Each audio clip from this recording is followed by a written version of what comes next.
Pemirsa, tersangka pembunuhan Brigadir Yosua, Irjen Verdi Sambo menuliskan surat permintaan maaf bagi rekan-rekan dan seniornya di Polri.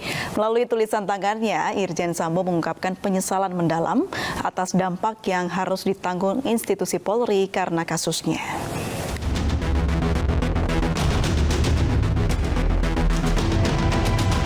Tersangka pembunuhan Brigadir Nofriansyah Yosua Huta Barat Irjen Verdi Sambo menjalani sidang etik Kamis pagi.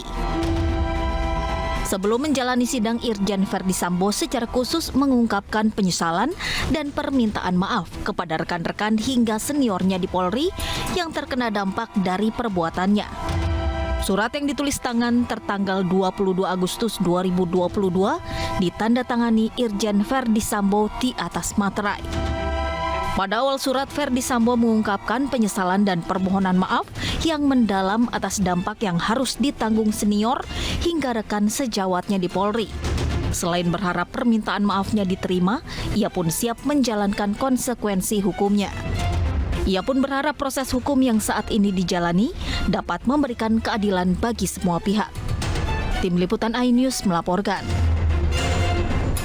Ya, untuk membahas surat yang ditulis oleh Verdi Sambo telah bergabung bersama kami grafolog sekaligus psikolog Joyce Manurung. Selamat malam, Mbak Joyce.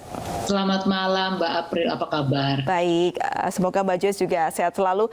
Mbak Joyce, kalau kita melihat surat yang viral yang ditulis oleh Pak Verdi Sambo ini, ya, Anda melihatnya seperti apa? Karena yang netizen bilang rapi sekali begitu ya ditulisannya. Iya, nah kalau kita menganalisis tulisan tangan, sebenarnya ada dua aspek yang perlu kita pahami. Yang pertama adalah indikator grafologisnya, yang kedua adalah konten, apa yang dia ceritakan di dalam tulisan tersebut. Kalau kita melihat saja ya dari indikator grafologis, dari mulai gambaran umum nih ya. Kalau lihat margin, Mbak, itu dia nulis kata perihal itu kan udah mepet banget dari ujung kiri ini, margin kiri. Kemudian mulai bergeser. Nah, keteraturan di ujung di margin kiri itu beda dengan keteraturan di margin kanan. Artinya ketika dia mulai dari ujung kiri, seharusnya kan memang kita sudah prediksi mulai dari mana nulisnya begitu ya. Nah, ini dia mepet, artinya aspek perencanaan nih yang mulai kita ragukan gitu. Lalu kalau dia rata di kiri dan mulai bergeser, sebenarnya ada satu kontrol yang dia lakukan terkait dengan pengalaman masa lalunya. Nah, kita nggak tahu nih apa yang terjadi di masa lalu yang kemudian dia kendalikan sedemikian rupa. Nah, aspek pengendalian ini juga berkaitan dengan bentuk tulisan yang cenderung tegak gitu. Jadi dia slant ya istilahnya itu ya. Kemiringan itu di tengah-tengah antara 90 sampai 110 derajat kira-kira begitu. Nah, ini maknanya adalah orang ini cenderung tidak mudah dipengaruhi hal-hal yang sifatnya emosional. Justru dia akan menekankan sesuatu yang sifatnya lebih logis, apa yang lebih dipikirkan oleh kepala daripada perasaan. Nah, kemudian kalau kita lihat dalam tulisan tangan, biasanya ketika seseorang menulis di paragraf 1 dan 2, itu masih ada kontrol dan kita lihat itu teratur dia, tertata dengan baik tulisannya. Apakah artinya Pak Verdi ini konsisten begitu, Mbak Joyce? Belum tentu. Belum kita tentu lihat ya. nanti di paragraf selanjutnya. Gitu. Karena yang menarik adalah di paragraf ketiga dan keempat, garis dasar tulisannya sudah mulai naik dan turun. Dan kita lihat ada pelebaran spasi ya, antara kalimat atas dengan kalimat berikutnya di bawah. Ini menandakan bahwa di baris ketiga dan keempat sudah mulai ada pelibatan emosi. Nah, kita nggak tahu nih apakah tertekan, apakah cemas, takut pada saat menulis tulisan ini. Lalu yang menarik kedua, di paragraf pertama saat menulis kata-kata menyampaikan rasa penyesalan dan permohonan maaf yang mendalam. Nah, di situ sudah mulai kelihatan naik turunnya baseline. Jadi garis sudah mulai naik turun. Jadi kata-kata itu ditulis dengan ada gelora perasaan tertentu gitu. Yang dia barangkali yang paling paham. Lalu berikutnya ada beberapa ciri dari tulisan tangannya. Kita lihat ada independent thinking dari stem batang dari huruf D dan T yang pendek, yang mengartikan bahwa orang ini memang mandiri dalam menunjukkan pikirannya. Dia nggak mudah dipengaruhi oleh orang lain. Nah itu berkaitan nanti dengan narrow-mindednya. Huruf E yang tipis itu menandakan dia nggak mudah mendengarkan masukan orang. Jadi buat saya dia cukup independen dalam menunjukkan pemikiran dan sikap-sikapnya. Kira-kira begitu ya. Nah, namun yang menarik berikutnya di tulisan tangan ini ada yang disebut dengan attention to detail. Nah, kalau kita perhatikan di beberapa kata seperti kata permintaan, perwira itu di awal kata, di dalam kalimat dilimpahkan sehingga kita, dan beberapa kata lain huruf I-nya itu lupa dikasih titik, kira-kira begitu. Nah, apa artinya itu Mbak Joyce? Ini biasanya adalah faktor akurasi atau kurangnya atensi pada detail. Jadi kalau dikaitkan nanti dengan perencanaan di awal yang relatif kurang terencana misalnya gitu ya, kurang efektif, disambungkan dengan atensi to detail yang kecil, bisa dibayangkan ketika membuat sebuah konsep program atau apapun kegiatan rencana, banyak hal-hal kecil yang luput dari pengamatannya atau dari kalkulasinya, sehingga dalam eksekusinya nanti terjadi beberapa misalnya kesalahan, kurang optimal, kegagalan dan sebagainya begitu. Lalu kalau kita lihat kembali di tanda tangan, tangan ini menarik sekali. Ada satu garis di bawah yang disebut dengan self reliance. Jadi kalau kita lihat tanda tangan seperti ini, orangnya firm, ya, jadi terkait juga dengan independent thinkingnya tadi, bahwa dia mandiri mengupayakan sesuatu. Namun kadang-kala jadi kukuh, Mbak, gitu, ada ngotot gitu ya dengan sesuatu. Nah, yang menarik ketika ini ditunjukkan, ini digabungkan semua, maka kecenderungannya beliau ini cenderung akan mengabaikan orang lain gitu.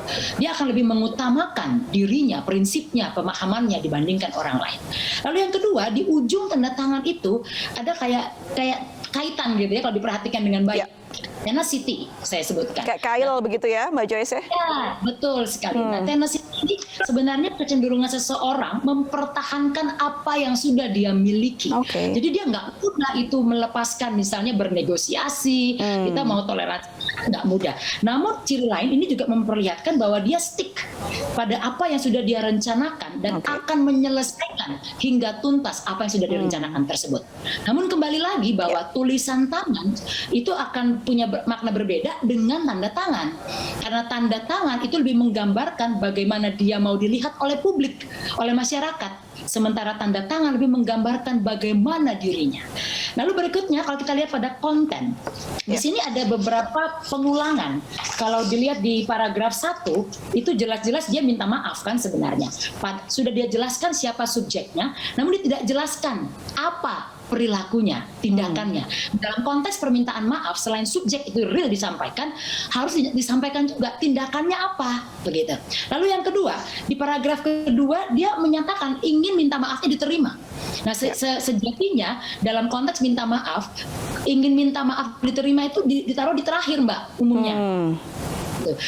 Sebelumnya dia harus menyampaikan dia menerima konsekuensi, tanggung jawab dan sebagainya. Jadi ada urutan yang terbalik di sini. Dan yang menarik, itu artinya apa Mbak Joyce dengan ada urutan yang terbalik?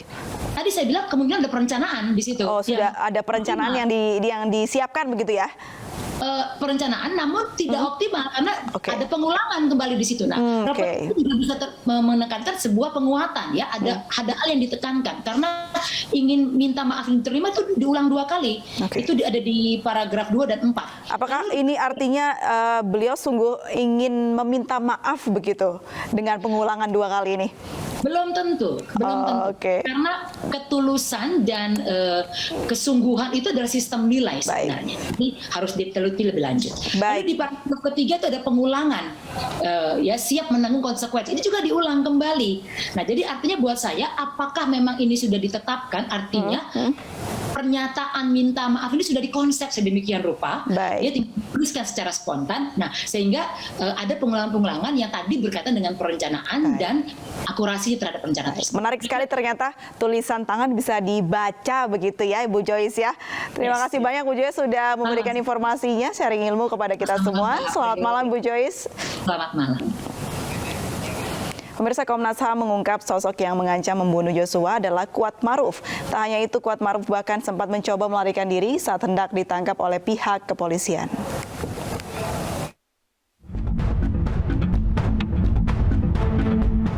Terjawab sudah misteri sosok Skuad dalam kasus Brigadir Nofriansah Yosua Huta Barat alias Brigadir Joshua.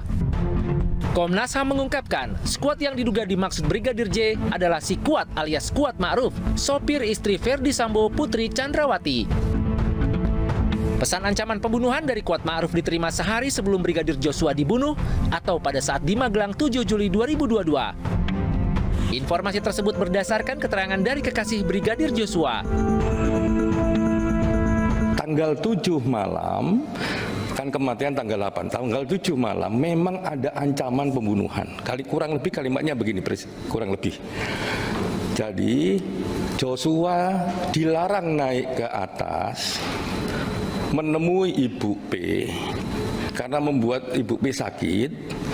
Ya, kalau naik ke atas akan dibunuh. Kuat Ma'ruf juga dikabarkan berusaha kabur saat hendak ditangkap pihak kepolisian. Hal itu disampaikan Kapolri Jenderal Polisi Listio Sigit Prabowo saat rapat kerja bersama Komisi 3 DPR Rabu siang. Tanggal 7, Saudara Richard mengakui perbuatannya. Kemudian Saudara Riki dan Saudara Kuat juga ditetapkan tersangka. Saudara Kuat sempat akan melarikan diri namun diamankan dan berhasil ditangkap. Terkait ponsel Brigadir Joshua, hingga saat ini belum ditemukan. Komnas HAM menduga ada upaya penghalangan proses penyidikan atau obstruction of justice dalam kasus ini. Tim Liputan iNews melaporkan.